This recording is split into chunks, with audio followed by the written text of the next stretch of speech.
Trophy, and truly honored to welcome Professor Marcella Jabal as our speaker for this important and timely discussion. Who decides when AI decides, AI or you? Jabal as our speaker for this important. Professor Marcella is a lawyer, researcher, and a digital policy practitioner with more than 16 years of experience working at the intersection of law, technology, AI governance, and the public system.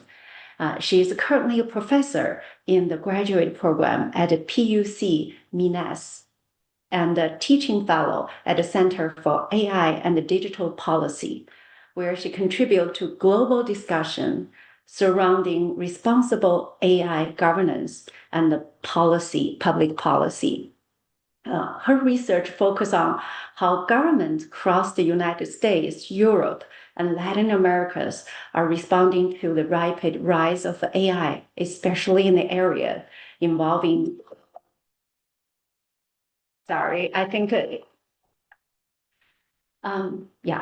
Our neighbor kind of asking the power outage information. Her research focused on how government across the United States, Europe, and Latin America are responding to the rapid rise of AI, especially in the area involving public trust, accountabilities, procurement policy, and human rights. We're especially excited to have her with us tonight, because AI is no longer just a technology. AI is increasingly influencing healthcare, education, social media, public information, insurance system, workplaces, and government decision-making. As a health education platform, I believe this conversation is deeply relevant to public health and the future well-being of our community. AI can now help predict disease risk, screening medical images, prioritize patient, shape the information people receive online, and even influence healthcare access and policy decisions. These technologies bring tremendous opportunity, but they also raise important questions. Who is responsible when algorithms affect human lives? How do we make sure AI systems are fair, transparent, and trustworthy? And how do we prepare the next generation to live wisely in an AI-shaped world? I think tonight's discussion will be very interesting and forward-thinking. Before we begin, we're now ask if any new members join us tonight. If you're new to the platform, please type in 111. And let me briefly introduce the Fresh Lemon. Some people may ask, including Professor Marcella, why we chose the name Fresh Lemon. Our name comes from a well-known saying, when life gives you lemons, make lemonade. Life always brings challenges, including health challenges, uncertainties, stress, and rapid social economic changes.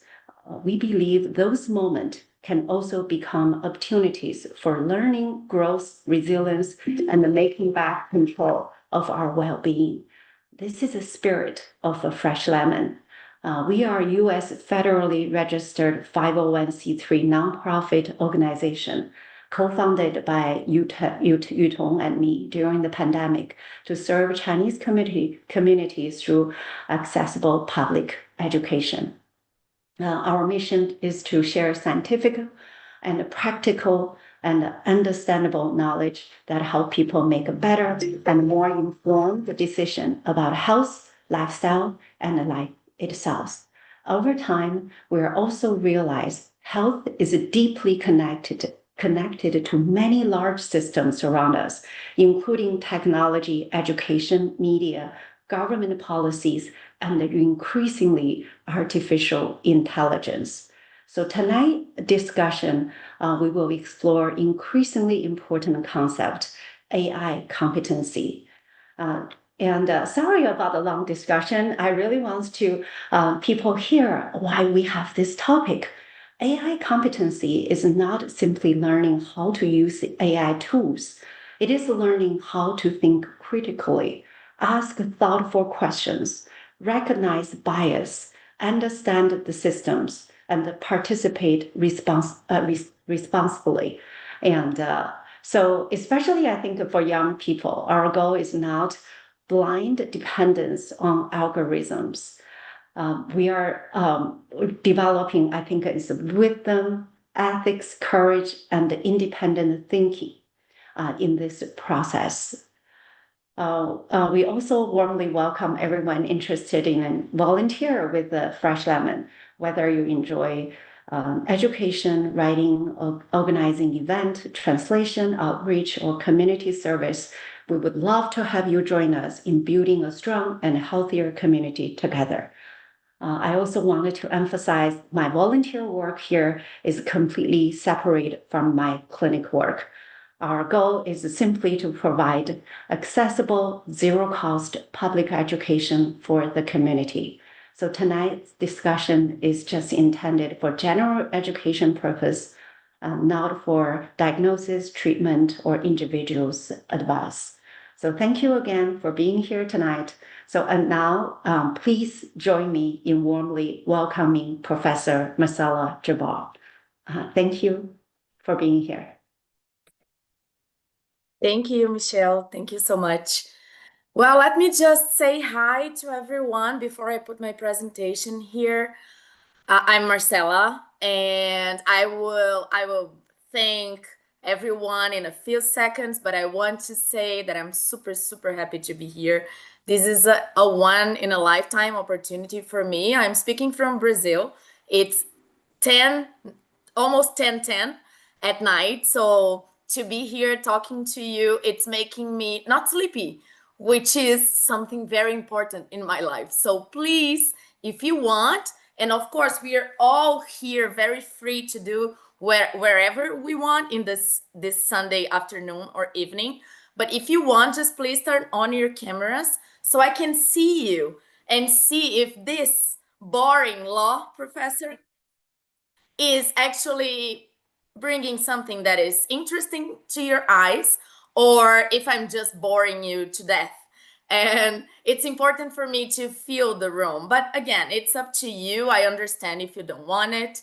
But first of all, and before, again, I put my presentation on, I would like to thank very much Global Youth Philanthropy and Iris, who's here and invited me to talk to you guys about AI, public administration, and why all of this is related to your lives, to our lives. Also, I would like to thank Michelle. Thank you so much. And thank you, Fresh Lemon, for having me here tonight.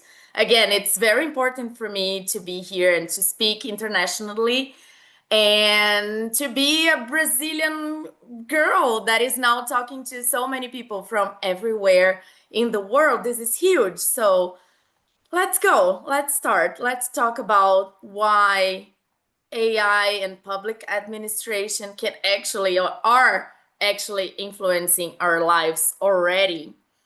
So,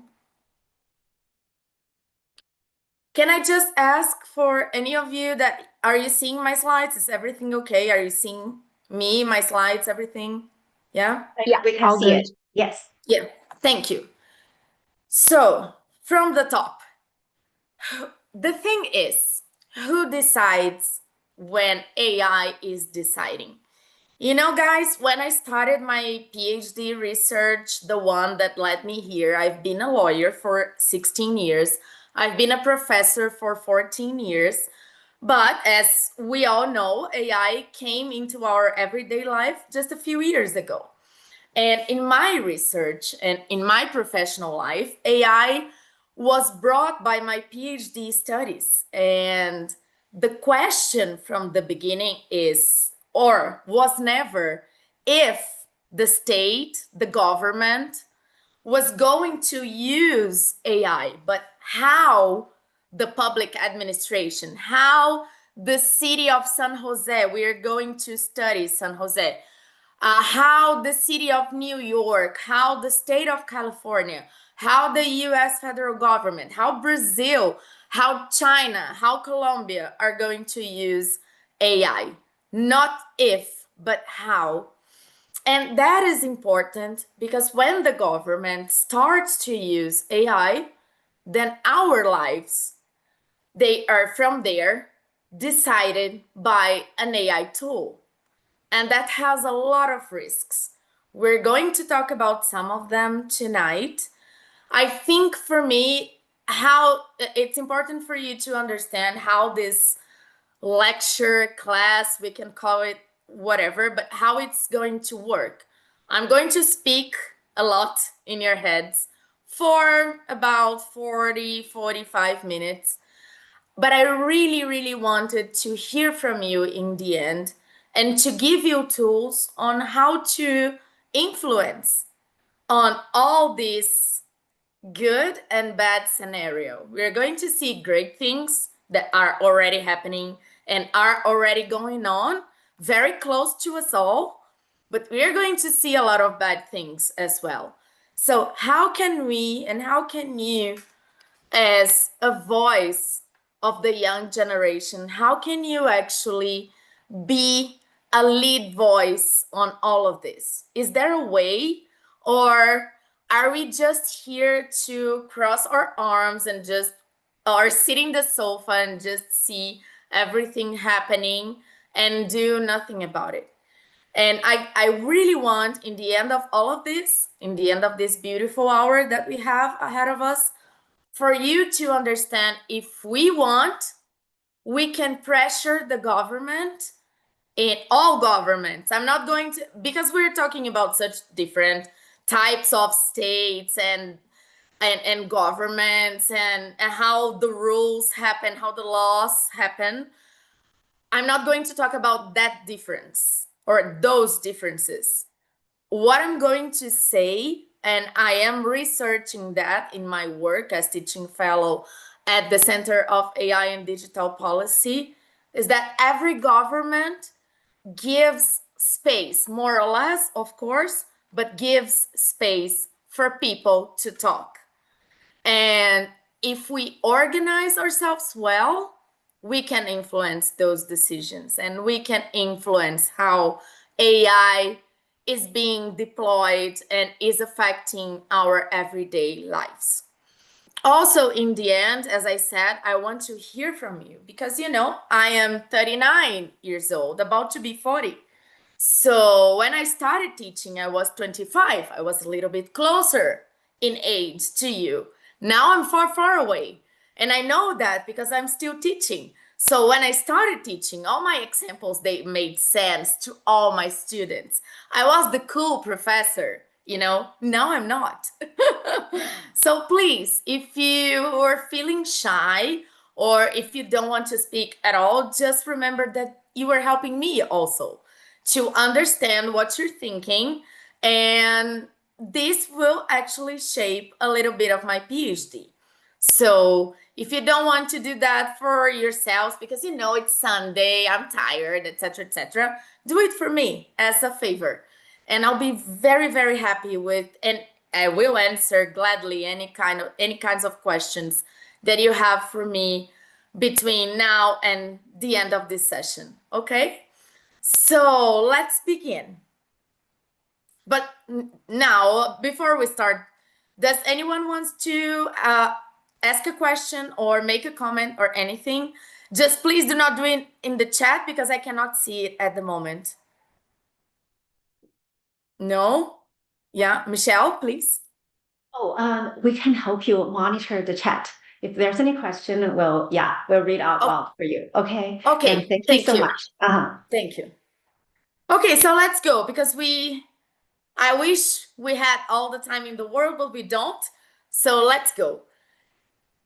It's the obvious. AI is already changing our lives. And I mean, you know, it's been here, the algorithm drama. It's been here for a long time. We all know that when we start checking something on TikTok, on Instagram, on YouTube, it starts to show us more of what we want to see. And if we click on something, oh my God, then we are flooded with that kind of information. I will give you my example. I'm going to travel to Turkey, and now I'm obsessed about finding, the great spots and what to do in Istanbul and Cappadocia, etc. And my Instagram is all about Turkey and Europe and Asia, because my Instagram still haven't decided that Turkey is actually the only country that is in both continents. And we know that. We know that they decide what we see, but we don't know how that actually works. Well, at least I don't. I study AI a lot, but how the code goes and why, and especially now with generative AI that learns from everything we do, how that actually changes. And my point is, we know that all these AI tools and all the AI world, it comes from the database to an outcome. And how the database becomes the outcome is actually what we don't see. Keep that information with you. I will come back to that in a few minutes. We also, or even if we're not, it's good to know that now AI is actually making cities smarter. So in San Jose, in California, which is, at least from my research, the biggest example, and we will see why, but AI is actually now adjusting traffic lights so you can get faster from the place you were to the place you're going to be. And in this research that I made for my PhD, it's not about only buses or cars, but actually the last study that San Jose held, they told us that ambulances are now getting 50%, are getting like an efficiency in 50% than comparing to the time where they weren't used these traffic lights AI based or AI founded. Also, the city of LA is using AI, and it's cross-checking data from prison, hospitals, schools, public schools, and public agencies in general to actually predict when someone is about to lose their home. We know that people, and especially nowadays, and especially in big cities where real estate is crazy, like LA and New York, and London and Mexico City and Beijing and São Paulo here in Brazil, the real estate, the prices of renting are crazy.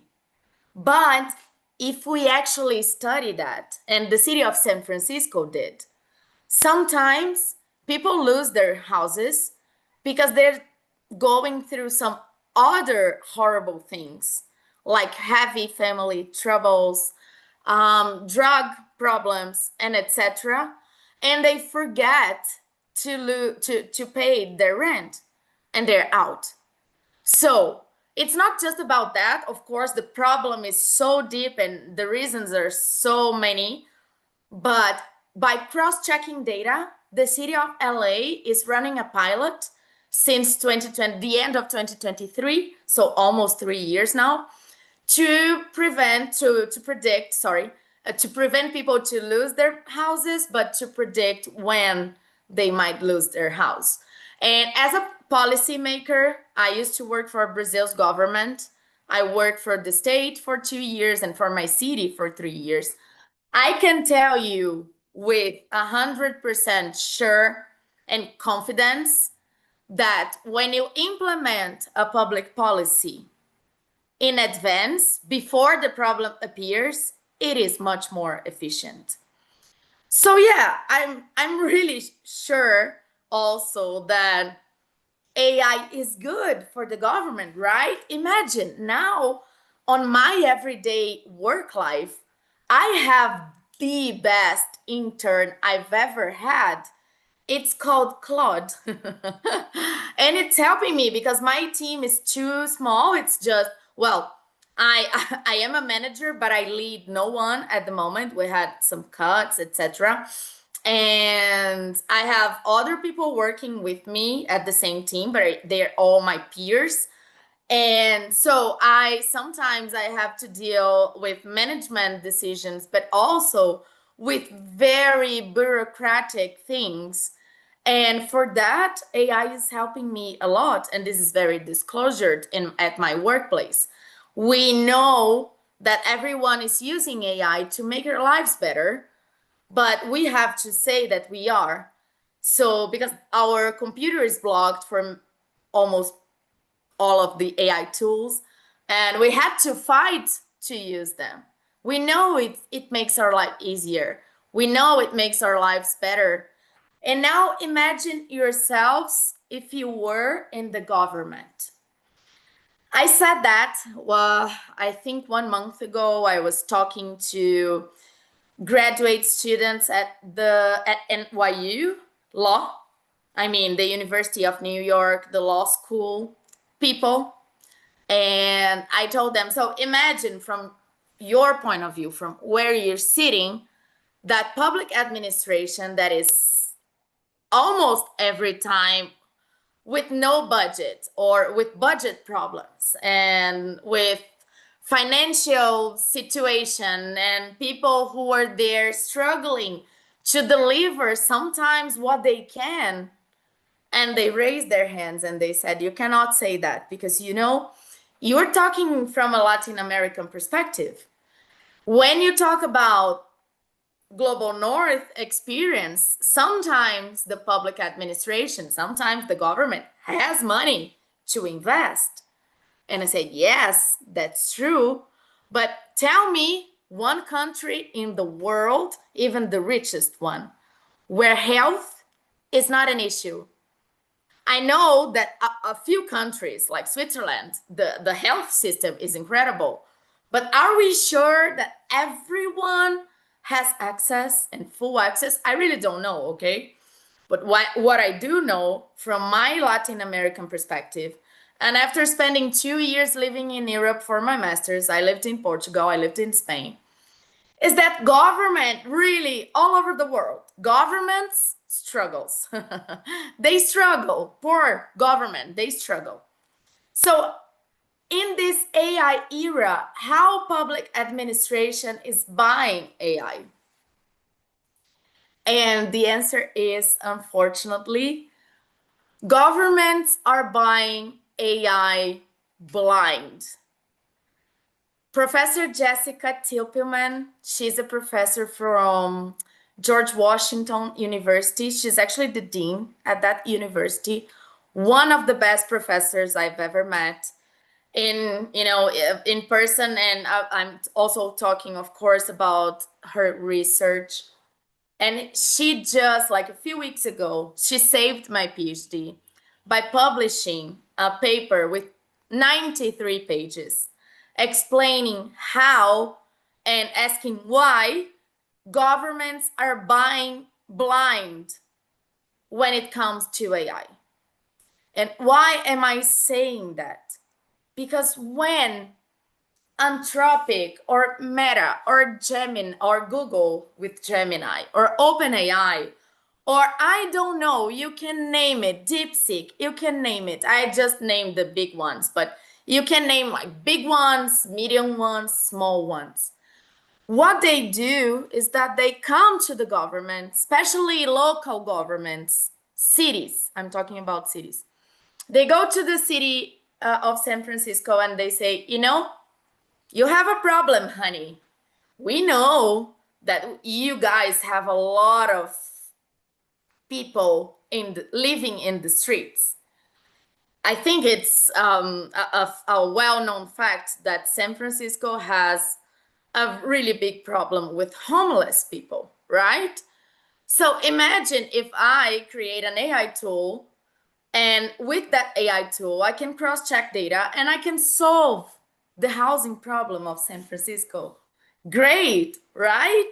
Amazing and fantastic, actually. But I think, and when I say I think, I'm sure that we are all thinking about results like we do every day. I asked my AI these days about a last minute hotel to stay in Milan, Italy, without spending all my money. And it gave me like 6 great options. So it is good to have someone to trust. But when it comes to governments, it affects when I do that. And if Claude advises me and I go to Milan and I spend 2 nights in a crappy hotel, nothing will happen, nothing much. I will be a little bit, like in a bad mood for a few days. And next time I'm traveling, I will do my research better. But when it comes to public administration decisions, it affects our lives, our everyday lives. I can see there's something in the chat. It popped up for me. Michelle, if you want to interrupt me, feel free, okay? Or we can just leave it for the end. Yeah, we can leave the question at the end. Okay, perfect. So let's talk about the good side of AI. Let's talk about San Jose in California. I was just there a few weeks ago. So today is May 17th, exactly 1 month ago, I was in California and I was at the Silicon Valley, but I was in Palo Alto because I co-led an AI agent workshop. But I've been watching San Jose closely for a really long time. San Jose is in the middle of everything, in the middle of innovation, in the middle of every company is either there or around San Jose. So, it's affecting the area. And there's a discussion, and this comes from the European Union first. I don't know if you guys know, but we boring lawyers, we are now debating if making new laws, and China just did theirs. The EU, the European Union, made theirs. Brazil is still fighting in the Congress if we should or should not have our AI law. And in the US, we have like multiple, in the federal governments, we have the executive orders, we have some laws, good Californian laws, we have Virginia laws, New York laws, but it's still, especially for how the US works, it's still a little bit, like it's not something that is unique. But San Jose understood a while ago that it's not healthy at all to discuss if regulation represents, like the European Union is used to say, and to defend that innovation has to be stopped by regulation. And for the US, the debate, and there is a very good paper about it. If anyone wants it, I can send, but I'm not going to be like such a lawyer in this matter. But in the US, it is more common to say that innovation, especially when it comes to AI, has to be first, and regulation will come in time, and it cannot come like super hard and super restrict. Otherwise, the regulation will kill the innovation. But San Jose, wisely, since 2023, decided not to enter that debate. It's not that they're not debating that, but they're not like, their focus is, we are in the middle of the AI era transformation. So it's not worth it to be here just talking about regulation and if it kills or doesn't kill innovation. No, this is not worth it. The thing is, we have a lot of public services that could actually benefit from AI, right? So let's use it. But let's not just sell ourselves to any company that comes here and offer to us an AI tool, because we need to understand where the data comes from. And why is that? And I will move forward and then I'll come back here. Because we are having, as you can see, since 2020, a few very problematic cases that have something to do or with only the algorithm world or with the AI world already. And we cannot leave our governments, our cities, our states, our countries completely vulnerable to these risks, to this kind of bias, to this kind of problems. And look at them. So first, the US. Let's talk about Robert Williams. Robert Williams was driving, and he was driving with his wife and his 2 children. The youngest one was 2 years old. And he was pulled off by a police car and he was arrested. And the only explanation that he got at that moment is that a facial recognition AI tool had a match with someone that they were looking for, that someone that escaped prison, or that someone that was the police was actually, trying to find. But they just gave,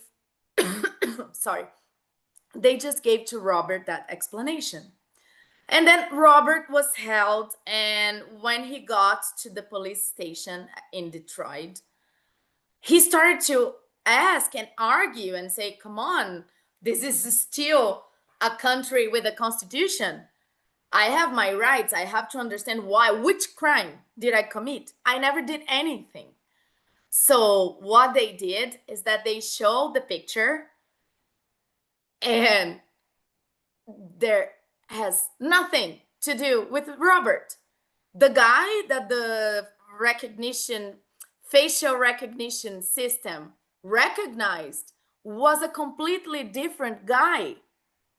Guys, AI is awesome. But what is the thing that we will not leave this class tonight without knowing is that, or understanding and promising ourselves, is that we are the humans on the loop. By the end of everything, something simple, something complex, we have to double check everything. Otherwise, we can be the police of Detroit and arrest a guy, an innocent guy, for 30 hours just because no one looked at the face that was recognized and the face of Robert Williams. Second case, this is even older. So the Netherlands in Europe wanted to be one of the first countries in the world buying AI. They found a very amazing AI tool that could fight corruption and fraud. My country would actually really benefit from something like that. We have a lot of corruption problems in Brazil. Unfortunately, sometimes we are known because of that. Imagine an AI tool that could prevent fraud, that could prevent corruption. This would be the most advanced thing for countries because, if you are dealing with humans, corruption might be around. I really hope no one here never ever think about it, but unfortunately it is something related to the human being behavior. And the Netherlands wanted to fight it, and they started to use an AI tool. The code the way it was made. So think about it. I told you from the beginning, the thing that we have to visualize here is that we have a database and we want an outcome. And the AI tool will learn from the code, of course, but from the database, it will actually work with the code to get to the outcome that we want. But we cannot make this process bias. We cannot violate human rights, fundamental human rights, just to prove a point, just to prove that we are very advanced. We are the most, in terms of innovation, we are there. We are the country that did it. We cannot do that. And the Netherlands did. And look, if you check, the tool itself has a very, like a cool name, Siri. Does it recall anything to anyone? Yeah, they try to do that. But it is like system of blah, blah. And it forms like Siri. But yeah, the problem about this AI tool is because they used as data, training data, and also the deployment was focused on low-income neighborhoods. So what they argued, but they just argued because the company never ever had disclosure if this was true or false. But what was argued is that because the database and the deployed was about low-income neighborhoods, they were actually committing a lot of violation of human rights, because low-income neighborhoods in the Netherlands are the immigrant neighborhood. And this is racist, right? Well, as for the US federal government, as I said, Professor Jessica Tilpelman, and the reference is there for anyone who wants to understand a little bit more. But her research shows that the federal government in the US is just buying AI without the adequate transparency, without auditing how the code works, how the database is used to train the code, how they tested these tools. Are they biased anyhow? Are they violating human rights? Did you test it? The US federal government is not doing that. And as I wrote here, today's gaps can become tomorrow's failures. And therefore, let's go back to our good example, because we are going to use AI forever, I think. And we need to understand how to use it well. And as I said from the beginning, San Jose is doing it well. What San Jose did back in 2023, because they were seeing all the Silicon Valley craziness, growing fast, they started to ask to the AI vendors. So they send basic questions like, we are going to see the questions, but they were sending questions like, so have you ever tested your AI tool in the government environment? Do you know if this can, in a way, violate human rights? How does your code actually works? Or how your code trained and based on what database? We don't know anything about database, especially when it comes to the big techs. So we don't know. I was in Stanford, they were saying at the conference, at the AI Future Law conference, that, some of these most popular tools that we all use every day, they are trained by like deep web information. Do we want to get answer from that? And we know what can happen in the internet. It is the land of no one. and crazy things happened. And do we want that? Have we asked ourselves that question or those questions? And therefore, San Jose started to ask their questions. And look how interesting it was.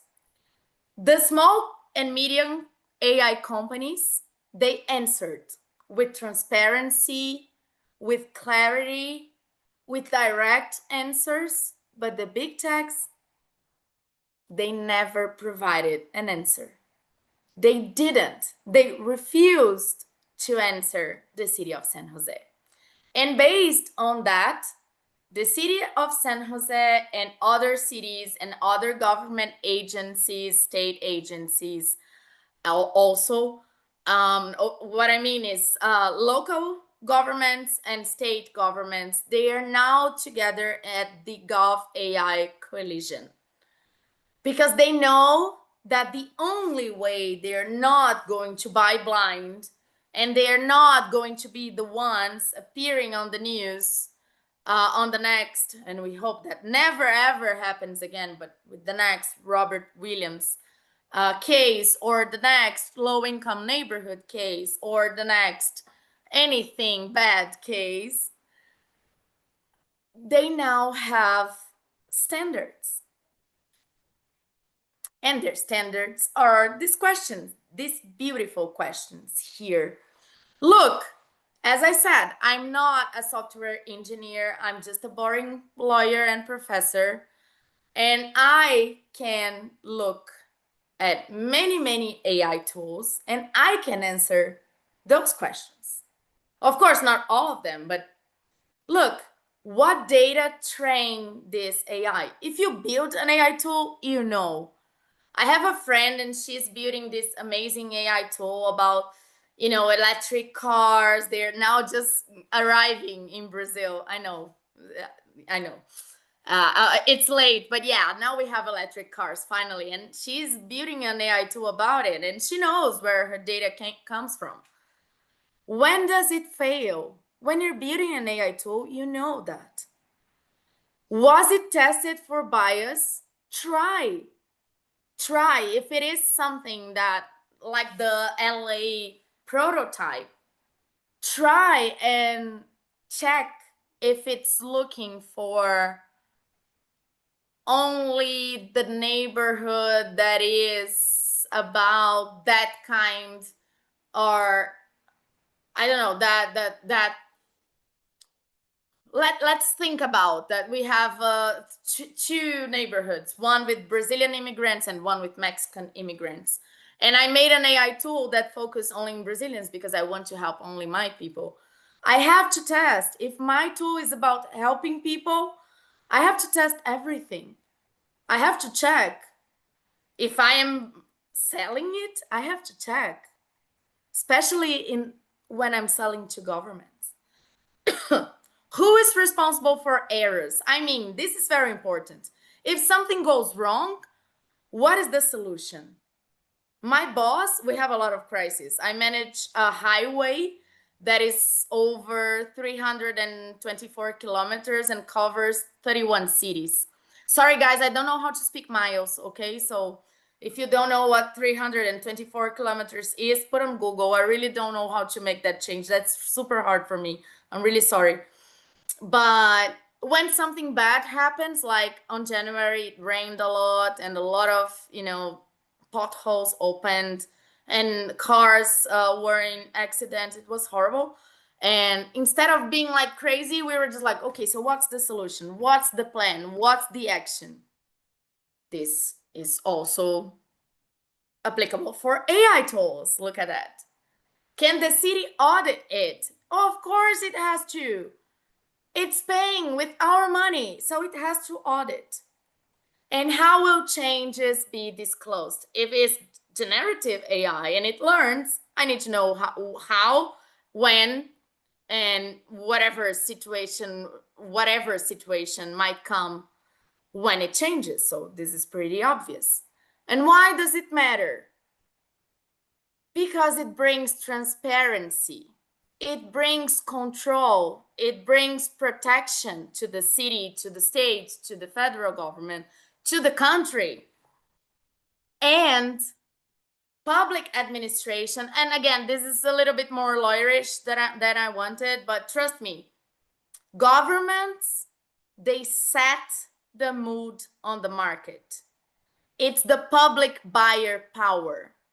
And when they set the rules, then the companies start to say, well, if I want to sell to the public administration, maybe I should behave myself. And then things get in their way. Not all the time, not all day, every day, but at least as a standard. And San Jose has two beautiful cases that I want to tell you, which is the first one. I already made a spoiler at the beginning because I wanted your attention, but they made AI a tool to transform the traffic. And now all the traffic signals are adjusted. I don't know if you have that impression, but sometimes when I'm driving, and I know many of you still don't drive, but you are in your cars or in the bus, or I don't know, maybe just walking in the street trying to cross over, and then you're like, oh my God, why this is taking so long? And sometimes it's the other way around. You're trying to cross over and the light is already green for the cars again. So something is wrong. And when you use AI to understand volume of traffic, number of cars and buses and people, etc., then you can make traffic less painful and buses in San Jose travel 20% faster. Also, potholes were found before you report them.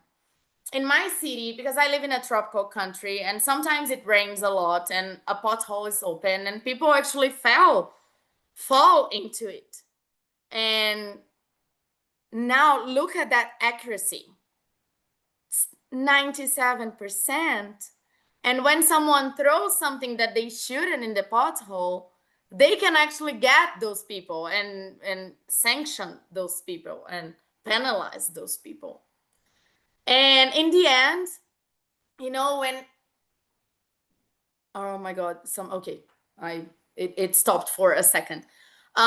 In the end, or the last example I want to give is that when you are trying to build a house or apartments, you need some permits, some city permits. And when you're trying to make something new in your house, a new kitchen, and it might change something for the city, you also need a permit. And San Jose now has an AI tool where you put all your documents, and if there is some information missing, it will tell you right away. I don't know if you know, but I work for the city of Belo Horizonte, my city, the one that I was born, for 3 years, as I said.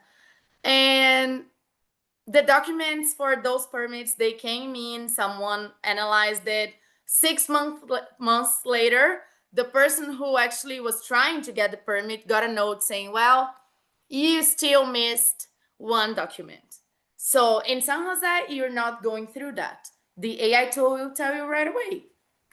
And this is good, right? So, because my time is almost there and I really want to hear from you guys, I think what I wanted to say tonight for you is that all of this that we talked about, it has a name. It's called governance. If we want to buy not blind, if we want innovation in our cities, in our towns, in our states, in our countries, we need governance. We need to know, we need to understand, and we need to be sure as citizens that governments are buying and using trustworthy AI. So for governments, what we need to pressure them is for them to set and understand the rules before the problems happens. The companies, in the other hand, they need to understand that transparency is not an option. It is an obligation when it comes to AI. And what about you? I want to take these last 2 minutes to make this reflection with you. How can each and all of us can contribute? Guys, I know this is not very common. When I was your age, I was worried about many things but that. But being a participant citizen, it is important. And all of those cities, and I'm pretty sure that the city that you are living and you are staying and you are watching this class from is one of them. They have PVOs, which is public voices opinion. And you can participate by just asking a question like, well, I don't understand why you're buying all of this so blindly, for example. And the city will, oh yeah, you know, that's right. Because they have to answer each and every question. So participate, be aware, watch around what is happening. Because we and our voices, each one of us and each one of our voices, it matters. In the end, it matters. And that's it. I hope I wasn't being too much of a lawyer tonight, and I want to hear from you. But again, I really appreciated the time I had here. I had fun, and I want to thank again Fresh Lemon and Global Youth Philanthropy for this amazing opportunity. And you have here my email. You can add me on LinkedIn, and I'm really available for any questions now if you want to ask me. Thank you. Thank you. Thank you again, Professor Marcella. And I think it is a very important reminder. And thank you for sharing your knowledge, insight, and very thoughtful perspectives. And I think it really reminds me AI is not only about the technology, it is also about the people values, right? Trust, health, policies, and the future we can create together. We all can contribute, right? Yeah, exactly. Yeah. So do you want to share a little bit more about the youth program? And I think in Yutong shared a little bit with me. I'm not sure if that's part of your project. In my case, well, what I've been actually researching about these government issues when I teach a lot of people. And yesterday I was giving a training on my university to the young, the ones that just entered university about this, about how they can ask, challenge, and contribute for public administration, especially in Latin America, where we have like the budget problem a lot, how we can actually make a plan to pressure our governments to stop debating about innovation versus regulation and actually work on stopping the risks and the problems about AI. So this is what I'm focusing on, not only with young audiences, but with everyone. Actually, I'm pretty addicted on talking about it. Do we have anything on the go on, sorry. And let me check if anybody has there's no questions in the chat yet. Okay. So and I think definitely this is a new area, and we use AI. We started using AI and implement it. And even somebody thinking, oh, I don't know anything about AI, but it's just quietly already integrated in our life, right? And yeah, it's including the social medias we're using, right? And the Amazon shoppings, and it's just quietly integrated into our life in healthcare, education, and daily life. I think the question and we can ask first is what can AI do? Not only this is what can AI help us, if AI can be helpful or not, or how do we guide AI responsibly and ethically and wisely? That's probably the future. Yeah, well, your second question is actually the million-dollar question, but let's go to the easy one first. How can AI help us? So as I said in the beginning, it's not a question of if we are using, it's how, right? And we need to understand that this is a machine and this is a tool. That's why we call it an AI tool. And we can prompt anything we want. And when we are talking about AI in Amazon and etc., we can understand that there is an algorithm behind it, right? But the thing is that if we are not sure, or when we are using AI tools for anything personal, if we don't put the human on the loop, I mean, if it's me using my AI tool to check my hotel in Milan or to check the nearest hospital for something that I'm having or anything, and I do not double check, AI is not perfect, as we all, right? But human on the loop is the solution, Michelle, for your first question. AI brings efficiency, no doubts on that. AI can actually, if you think about AI literacy, which is people understanding how to use AI, like when we learn how to write and speak when we are young children. I'm sorry. Then when it comes to AI literacy, and we have to learn how to use AI, we need to understand that all of us, and we need to demand from the smallest to the biggest tech company to also have the human on the loop.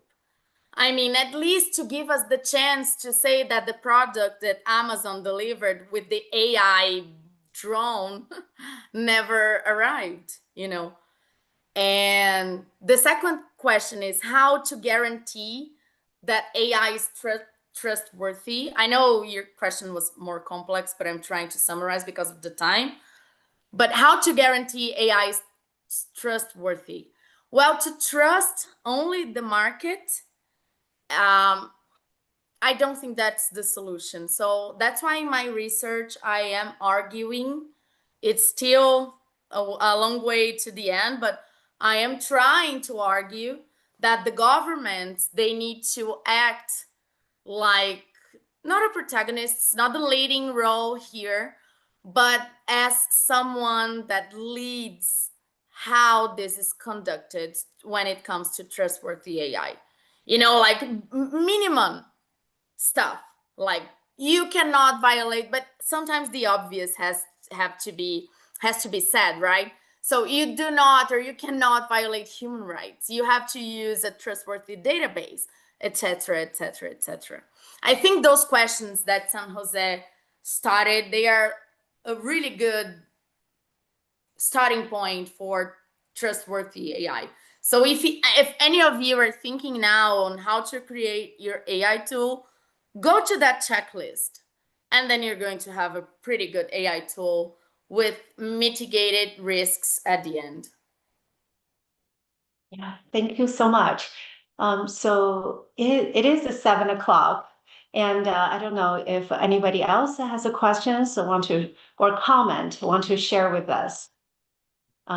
Yeah, we have another speaker. Okay, Sherry. go.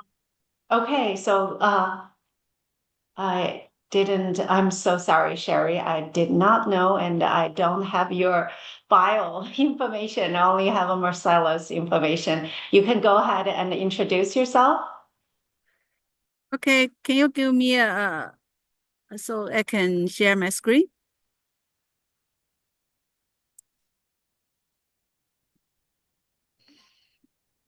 Okay. Thank you, Marcella. Thank you again for sharing your knowledge and insight with us tonight. And it is really a great reminders. And is also AI topic become increasingly interesting.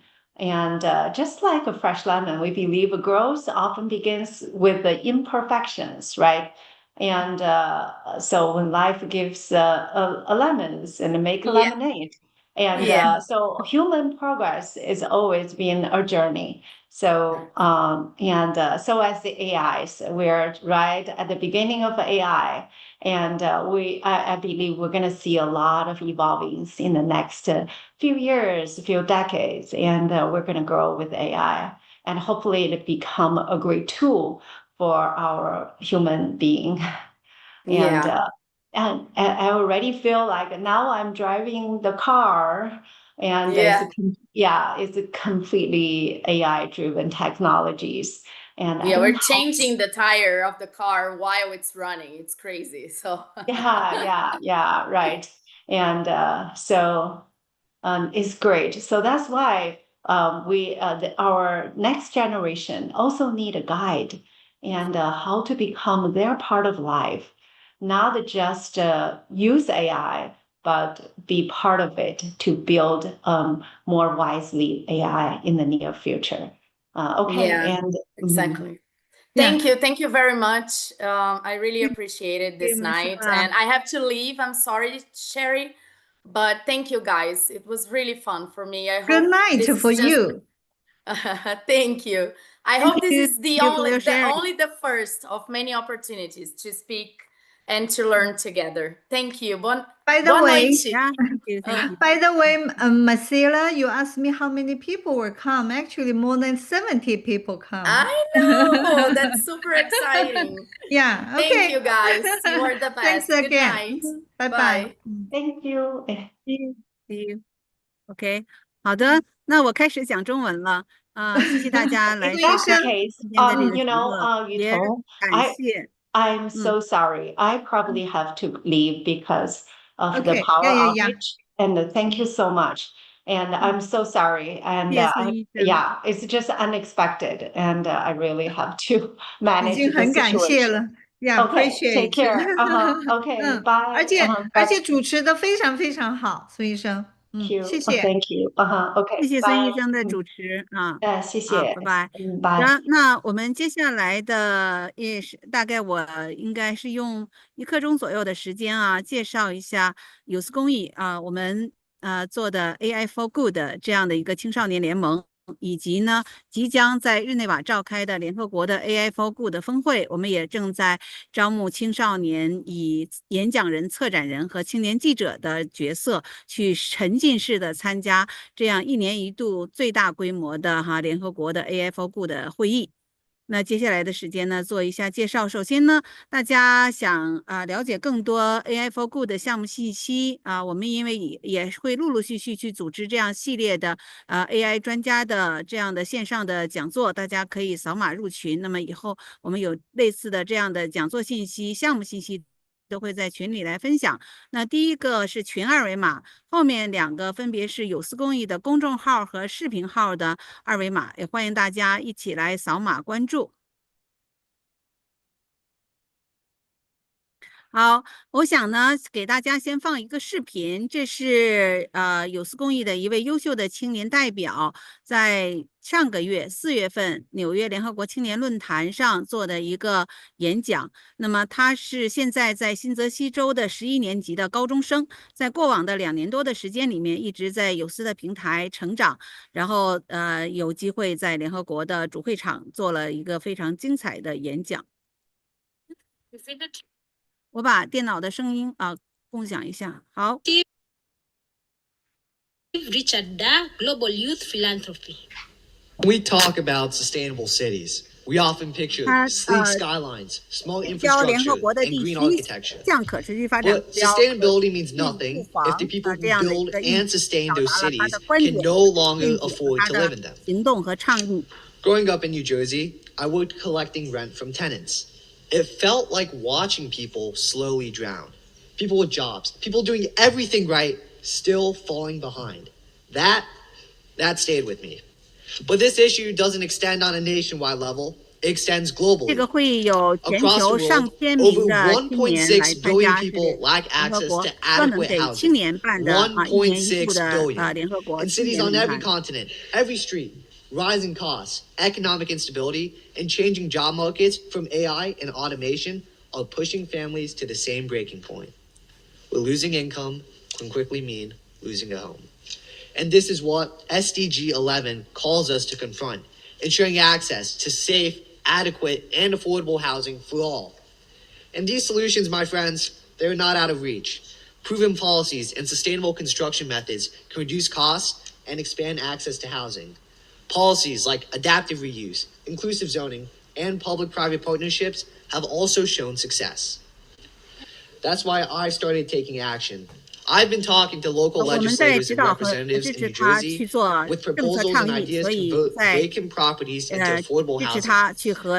Because I believe no one place has all the answers, but change has to start somewhere. So, Your Excellencies, spectators, distinguished panelists, let's take this sign to heart and let's leave no home left behind. Thank you. 在对接联合国人居署以及各个国家的专家在做这方面的一个政策的一个研究，形成一个研究报告。好，那这是另外一个视角，可以看到是一个在上千人的会场上去做的这样一个研究。上一个视频是联合国官网上的视频，这个视频是联合国的官员给他以他的视角，所以大家可以看到是这样的一个上千人的会场上，我们优秀的高中生做的一个精彩的演讲。好。那我快速的介绍一下有司公益，因为今天主要的演讲嘉宾是 Marcella， 所以我就快速的。有司公益呢是起源于我在哈佛大学陪我先生读书，后来又在波士顿陪我儿子读高中，在这个过程中感受到哈佛的这样的一个校训，是哈佛一直用哈佛大学校门上的2句话：进来是学智慧的，出去是服务于国家和全人类的。那所以我们希望呢，培养心怀世界的青年领袖，希望搭建这样的一个平台，赋能和指导全球各地的青少年做公益、影响力和社会创新，培养学生的领导力和全球胜任力。那么在把他们成为未来参与全球治理的青年领袖。那现在呢，我们在美国、加拿大和中国有4家非营利组织我们赋能青少年并且为青少年量身定制由青少年发起的公益影响力和社会创新的项目，再用有司的这个平台的资源，把项目呢做到本地到更多国家、更多地区，打造全球的项目影响力，再让这些优秀的青年带着自己的项目和成果再站上联合国的台，去让更多的国家和地区能听到青年的声音青年的政策提案和青年的倡议。好，那我们这是我在哈佛教育论坛做的一个演讲我做了一个不完全统计有司平台成长起来的青少年已经有7位被哈佛录取，现在正在哈佛大学读书。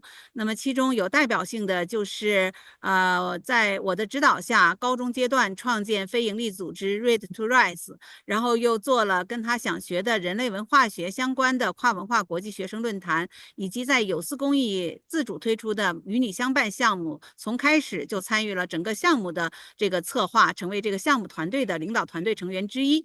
因为出色的领导力和热心公益、关爱社会的价值观，那么不仅获得哈佛、斯坦福、耶鲁、宾夕法尼亚大学、达特茅斯学院的录取，还被推举为2023届的美国青年参议员。美国呢，只有每年104位11年级和12年级的高中生才获得这样的一个荣誉。那 Summer 现在也是有司公益的理事。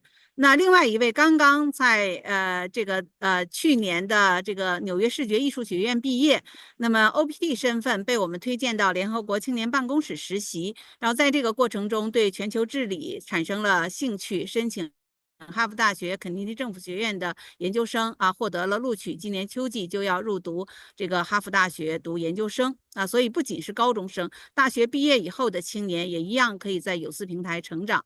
那我们一直鼓励学生从小开始做公益。那我这边呢也分享一个案例，一个从8岁开始一位持续到现在11岁做了3年多的公益的项目，关爱无家可归者叫 Francis。那他是在香港出生长大的少年因为这个在学校的服务社里面跟随着老师去分发食物关注到了无家可归人员，然后在3年的时间里不断的采取行动，组织了10几次的慈善健走，来筹集了10几万港币。那么后来呢，又希望能让更多的小朋友加入到他的项目团队，于是呢，他就创作了 Roblox 的这个游戏，是用了很多 AI 的技术还有创作了这个绘本。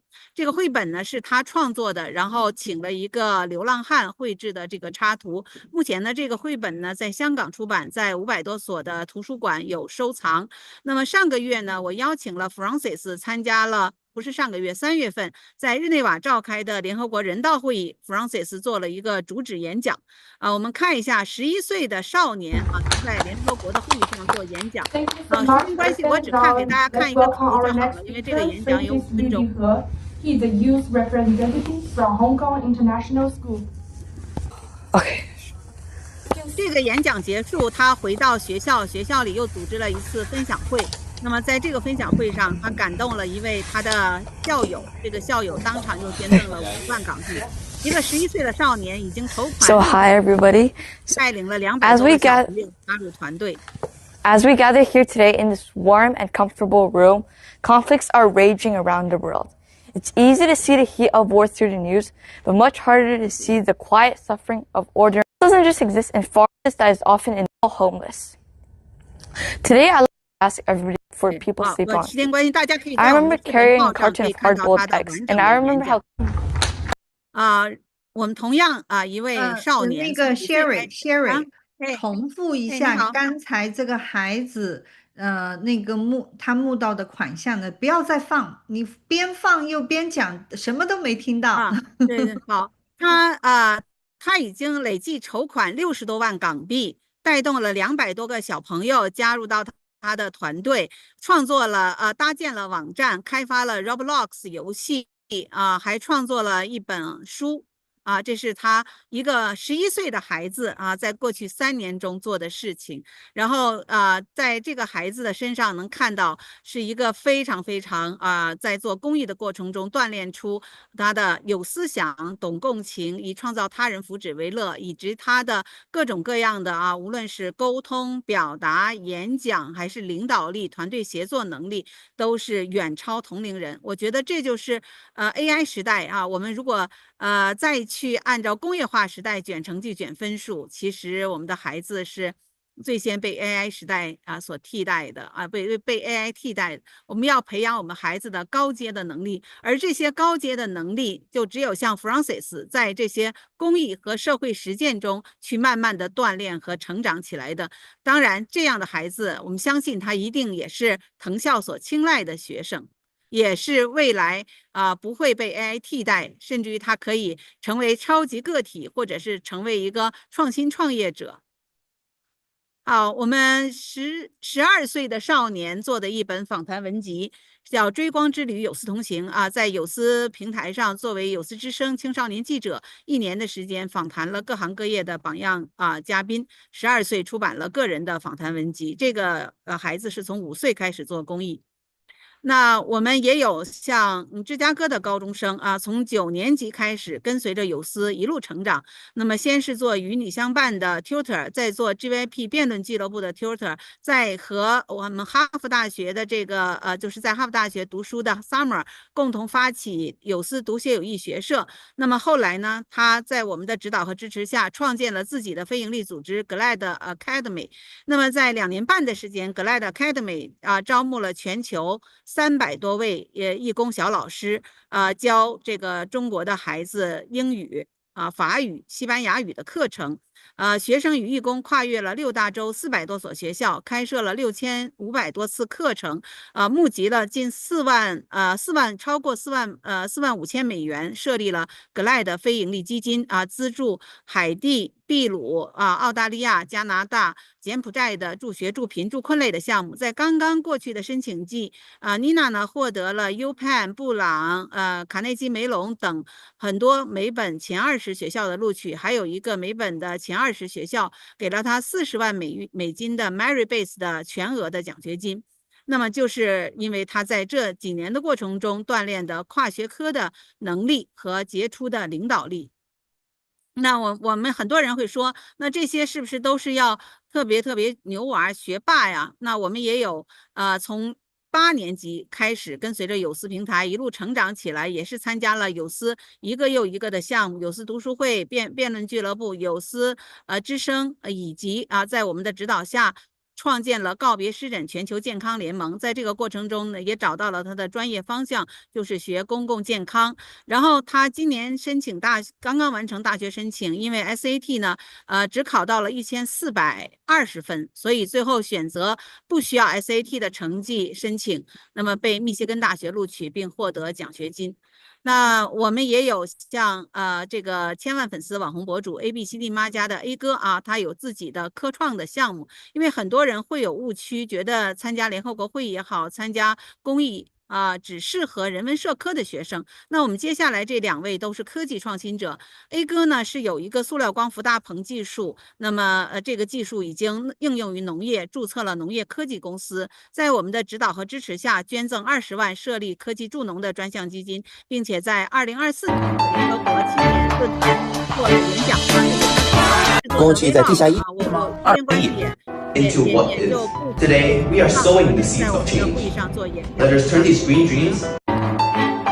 那我们还有一位正在 MIT 读大1的学生，他是把他的在我们的指导下，把他的应用技术捐赠出来，这就是我们说一步已经到了公益3.0，利用科技创新造福社会的案例。那么目前呢，他在大1已经被资本追逐，可能很快就要休学创业了，也是一个科技创新者。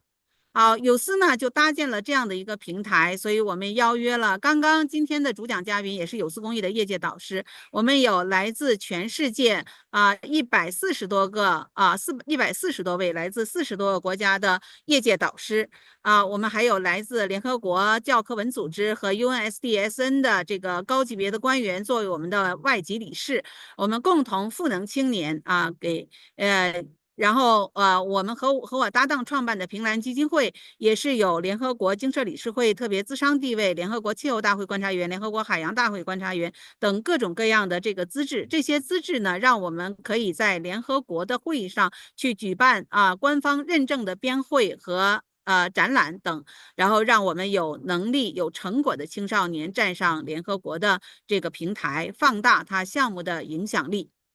那在过往这几年的时间里面，我们也有来自全世界的40多个国家的青年在有思的平台上锻炼和成长。那这些优秀的青年呢，我们也把大家凝聚在一起，组建了有思全球青年理事会。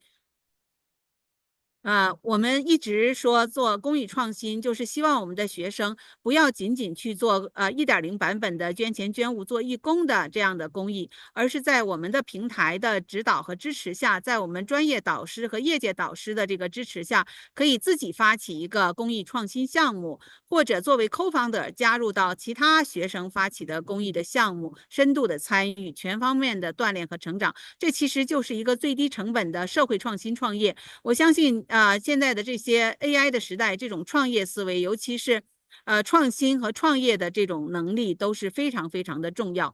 那到3.0的阶段，就是通过科技创新、政策倡导和社会倡议，让这个项目产生更大的影响力解决更多的社会问题。像我们刚才介绍的 A 哥和这个 MIT 读书的 Rain 就是科技创新造福社会。那么我放的第一个视频就是 Richard。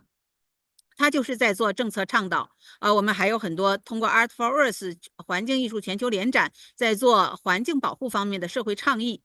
那我们指导青少年做公益创新，基本上是这样的一个模式：先是发现问题，去做调研，然后形成项目方案，然后组建项目团队这个项目团队呢，我们尽可能邀约全球的项目团队，中美加3国这样的话，项目呢不仅可以在本地，还有在全球多个国家落地。然后我们再搭建网站以及自媒体的这个平台，再去做一个一个的公益活动，然后让这个项目呢有持续性、有创新性，然后再做出影响力。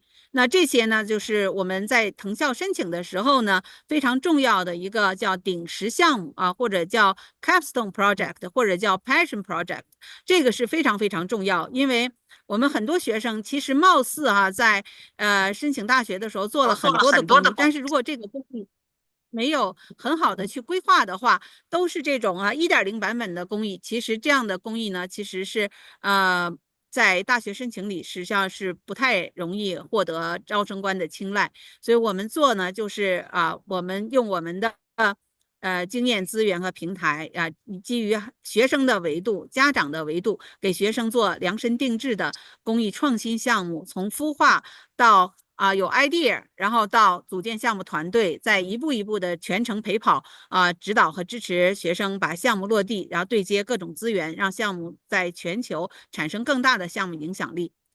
好，那这些项目呢，有各种各样的主题，有 AI 向善、性别平等、心理健康、公共健康，这个叫环境保护艺术音乐，还有各种跨文化交流以及这个助学助贫助困类的各种各样的项目。那么这些项目呢，都是开放给各个年龄段的学生呢来做公益实践，所以呢，也欢迎感兴趣的这些青少年来在我们的平台上去做这些公益。那么我想就举一个项目的这个案例，就是我们给北京的一个高中生量身打造的 Art for Earth 环境艺术城市联展。这个项目是基于学生有艺术特长，想学艺术史专业每本前30的学校的申请目标，然后学生呢也曾经在学校里策划了一个环境一个艺术展，我们也有联合国环境大会的这个资源联合国气候大会的这个会议资源，所以呢我们就指导他去做环境艺术展，给他打造强化他策展人的标签，因为策展人要体现学生的思想性和领导力。那么在我们的指导和支持下，这个展览已经在中国、美国、加拿大的10几个城市做了15场展览。那么学生本人只在北京和青岛做了2站的展览，那么其他的展览都是有思平台邀约当地的高中生作为当地的策展人，在北京的这个项目发起人的远程指导下，一个一个的把展览落地。那这些展览的优秀作品呢，又带到了联合国气候大会、海洋大会、青年论坛等这些会议去做了展示，也是非常好的去结合生态讨论、艺术创作、跨城市展览、青年和国际组织力量，为多重环境危机提供了社会倡议和创造性的解决方案。那我们也有在温哥华的高中生又把这个展览的基础上成立了一个Art for Earth 环境艺术俱乐部，持续的做本地社区的各种各样的公益活动这个格莱德已经说过了那我在时间关系呢，我就再介绍一下我们有司今年推的旗舰项目，叫 AI for Good Youth Alliance， 就是 AI 向善的青少年联盟。那我们希望呢，让我们的青少年学习使用 AI 作为工具，然后呢，推动AI 用于气候变化、教育公平、健康福祉、性别平等等这些可持续发展的议题然后来我们给青少年提供各种支持，然后赋能和指导。那么今天的这个大师课也是其中的一个，我们会陆续邀请我们的业界导师在这方面呢去做讲座，开设各种各样的课程更主要的是要让青少年去做自己的作品或者是自己的产品，然后每年呢再带领这青少年去参加联合国的 AI for Good 峰会。那有司公益呢因为这个在青年赋能领域持续的在深耕，然后联合国也有 Youth 2030这个战略，非常支持青年去参与联合国的这个可持续发展目标的践行和落地。所以呢，我们在过往这几年的时间里，陆续带领青少年参加了10几场的联合国会议。那么在这些会议上，我们优秀的青少年作为演讲人、青年记者和策展人的身份去把自己的项目成果和案例提交到联合国会议上发出青年的声音然后也体现了青年的责任和担当。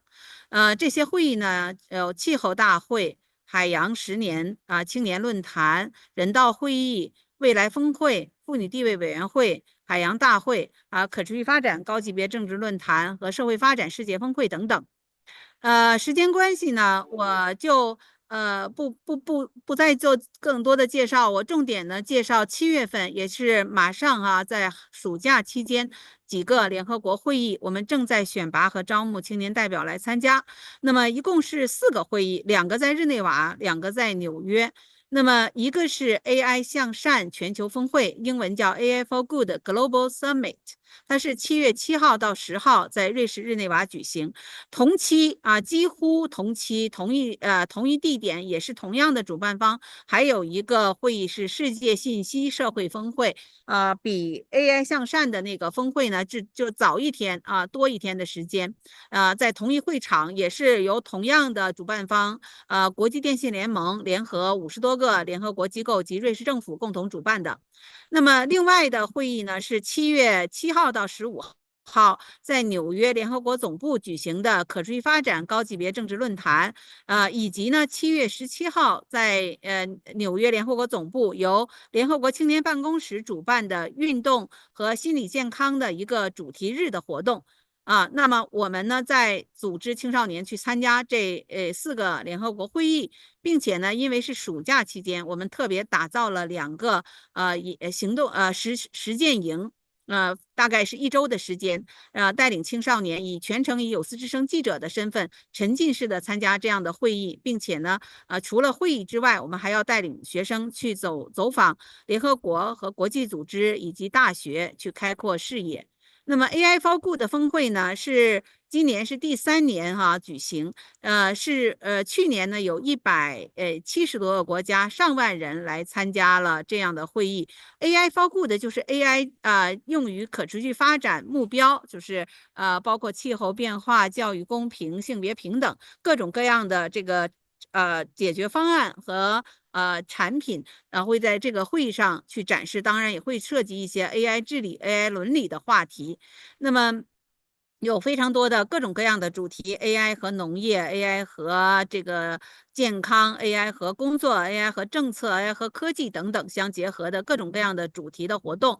那么也有各种大咖包括联合国和国际组织的高级别的官员，也包括像大厂大家耳熟能详的大厂这些高管都参加，也有像大学的校长和清华苏世民学院的院长等等都来参加。那大家可以在官网上查到这些信息。那我们组的一个实践营呢，是从7月4号到7月10号，7天6晚的时间。那么面向10岁到24岁的青少年来招募。为什么是10岁到24岁呢？联合国的 Youth 2030这个战略的目标人群就是10岁到24岁，也就是小学生到大学毕业的青年人。那这个会议呢，可以有3种角色一种是青少年记者来参与这个会议，专访全球政商学界大咖，产出双语短视频、专家访谈及观察纪要，并且结集出版一本电子书。那么有项目和成果的青少年通过选拔可以登上联合国的会场公开发声。还有我们有一个展台，如果有青少年愿意去作为策展人或者是参展人，可以来呈现 AI 向善的创意作品和创新解决方案。那么我们呢也有这种行前的系列的大师课，以及呢在地的这个有非常丰富经验的导师来带队。除了这些沉浸式的参加会议之外，还可以带领青少年呢去走访世界经济论坛、世贸组织、欧洲核子研究中心、日内瓦高研院等，开阔视野，激发使命感。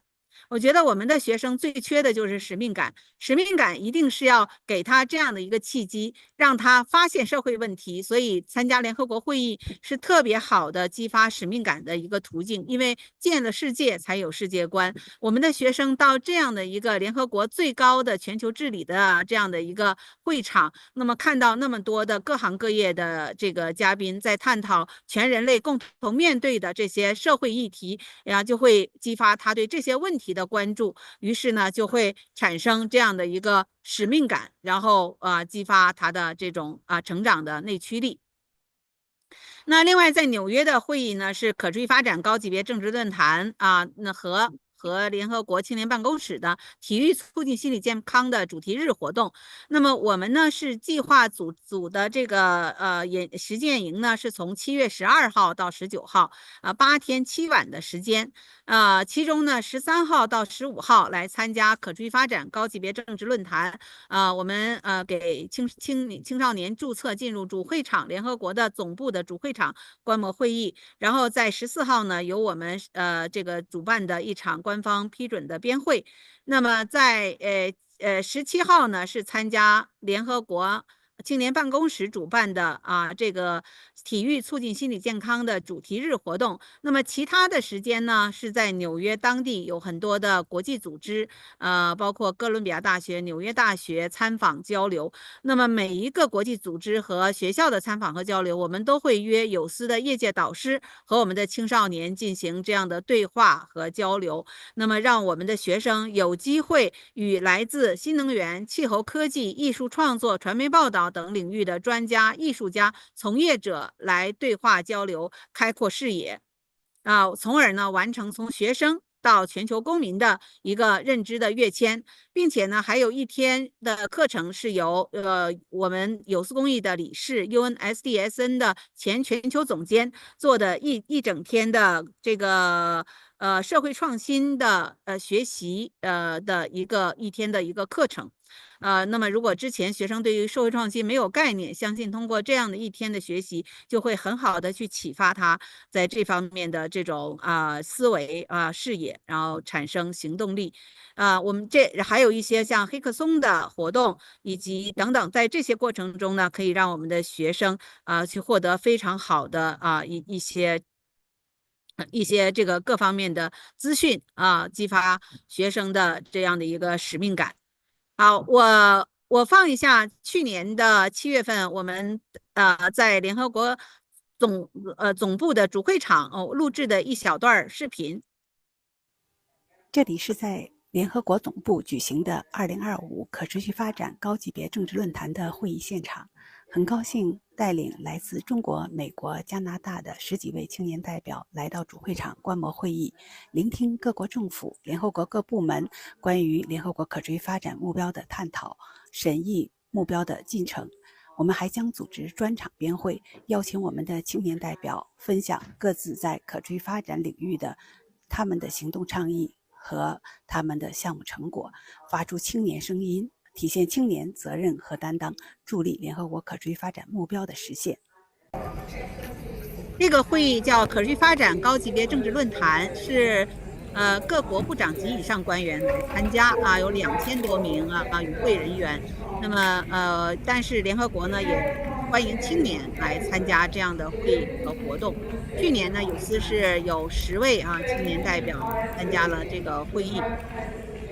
这个开幕式呢是在联合国最大的会场联合国大会1年1度的各国领导人参加联合国大会的会场。